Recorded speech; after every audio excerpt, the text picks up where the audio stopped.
Hello दोस्तों, आप सभी कैसे हैं। आशा करता हूं कि आप सभी स्वस्थ होंगे।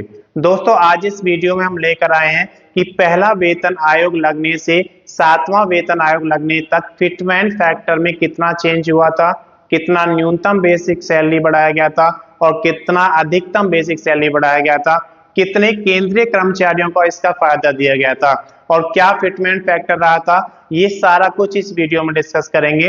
अगर अभी तक आपने चैनल को सब्सक्राइब नहीं किया, सब्सक्राइब करें, वीडियो को लाइक करें और ज्यादा से ज्यादा शेयर करें ताकि ये वीडियो उन सभी दोस्तों के पास पहुंचे जो आठवां वेतन आयोग लगने का इंतजार कर रहे हैं।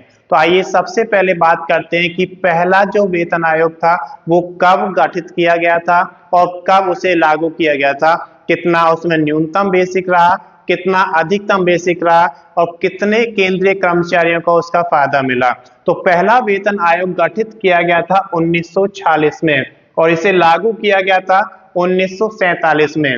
अब बात करते हैं कि न्यूनतम बेसिक कितना रखा गया था। यहाँ पर तो 55 रुपए रखा गया था और जो अधिकतम बेसिक था वो 2000 रुपए रखा गया था और इससे 15 लाख केंद्रीय कर्मचारियों का फायदा हुआ था।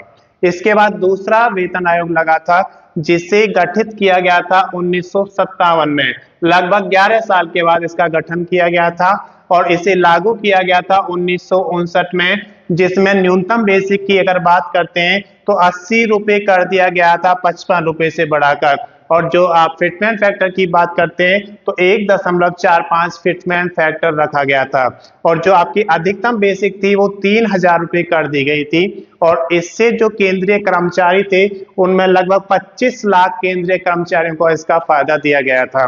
तीसरा वेतन आयोग की अगर बात करते हैं तो इसका गठन किया गया था 1970 में। लगभग 13 साल के बाद इसे गठित किया गया था।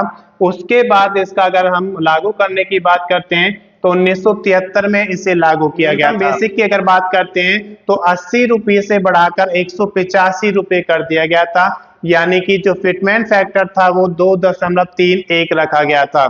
इसके बाद हम बात करते हैं अधिकतम बेसिक की, तो 3000 से बढ़ाकर 3500 कर दिया गया था और इसमें 30 लाख केंद्रीय कर्मचारियों का फायदा हुआ था। इसके बाद चौथे वेतन आयोग की अगर बात करते हैं तो इसे जो गठित किया गया था 1983 में किया गया था और लागू करने की अगर बात करते हैं तो 1986 में इसे लागू किया गया था। तो चौथे वेतन आयोग में जो न्यूनतम बेसिक था वो 185 रुपये से बढ़ाकर 750 रुपये कर दिया गया था, यानी कि जो फिटमेंट फैक्टर था वो 4.05 था, जो आज तक सबसे बड़ा फिटमेंट फैक्टर माना जाता है। अगर अधिकतम बेसिक की बात करते हैं तो 8000 रुपये कर दिया गया था 3500 से बढ़ाकर और इसमें 35 लाख केंद्रीय कर्मचारियों का फायदा हुआ था। इसके बाद पांचवा वेतन आयोग की अगर बात करते हैं तो ये गठित किया गया था 1994 में और इसे लागू करने का समय था 1997। अब आप बात करते हैं कि इसमें न्यूनतम बेसिक कितना रहा था, तो 750 रुपये से बढ़ाकर 2550 रुपये कर दिया गया था और फिटमेंट फैक्टर की बात करें तो 3.4 फिटमेंट फैक्टर रखा गया था। अगर अधिकतम बेसिक की बात करते हैं तो यहाँ पर ये आपका 8000 से बढ़ाकर 26000 कर दिया गया था और यहाँ पर 40 लाख केंद्रीय कर्मचारियों का फायदा हुआ था। इसके बाद हम बात करते हैं यहाँ पर छठा वेतन आयोग की। छठा वेतन आयोग गठित किया गया था 2006 में और इसे लागू किया गया था 2008 में। अब यहाँ पर बात करते हैं कि न्यूनतम बेसिक कितना किया गया था, तो 2550 से बढ़ाकर 7000 रुपये कर दिया गया था बेसिक की अगर बात करते हैं। तो इसके बाद यहाँ पर देखिए फिटमेंट फैक्टर जो आपका 2.75 यहाँ पे रखा गया था और अधिकतम बेसिक की बात करते हैं तो 26,000 से बढ़ाकर 80,000 रुपये कर दिया गया था और इससे लगभग 60 लाख केंद्रीय कर्मचारियों का फायदा हुआ था।